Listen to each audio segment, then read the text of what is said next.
Well, for more on the so-called Trump bump and the president's impact on the stock market, we're joined by Mark Hamrick, Bankrate's senior economic analyst and Washington bureau chief. Welcome back to the show. Good to be back. Thank you. Now, we keep seeing these record highs week after week since Trump was elected. So we're also seeing this ripple effect also in the global markets.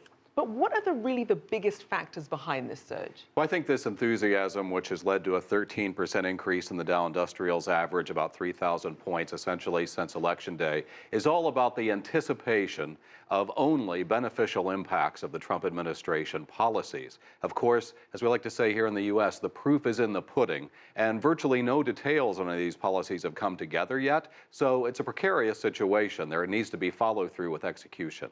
So being that a lot of this is really riding on optimism, how long do you think this rally can continue before a correction comes in?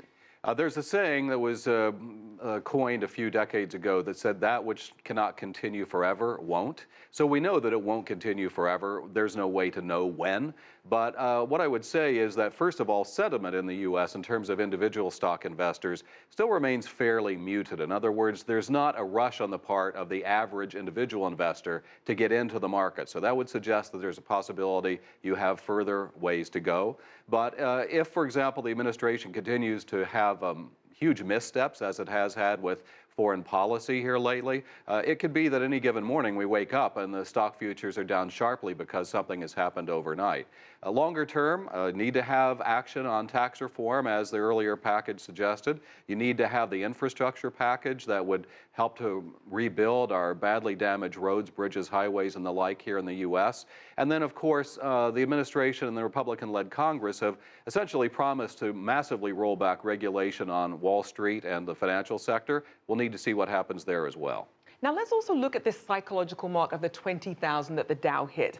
How significant is that compared to, say, other milestones that the stock market has seen? It makes for great newspaper headlines. I might say it makes for great casual conversation. People like to say it's a psychological barrier, but I really think it's meaningless, except that it helps to gather more attention around what the market's doing. If the market goes down 1,000 points, it can gain just as much attention the other way. Now, for better or worse, which are the industries that have really been impacted the most by this rally? I think primarily you look at the financial sector, so the banks, because they had been the underperformers in the market coming into the election. It had largely been the financial, or rather the technology giants that had done extremely well, the Facebooks, the Googles, the Netflixes, and most of the money had gone only into those stocks. Now we're seeing the broader market participate, but absolutely the financials are among the key beneficiaries. Now, given that we're seeing that these record highs, and we know that Trump announced some of these tax reforms, we know that he's very pro-business, wants to really deregulate Wall Street.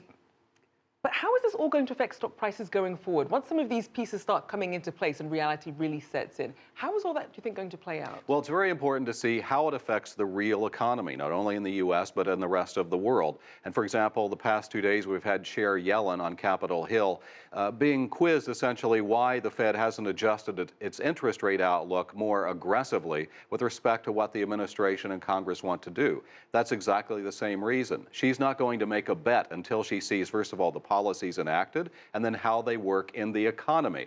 And those of us who have been in Washington for a long time know that very often the intentions are not matched by the follow-through.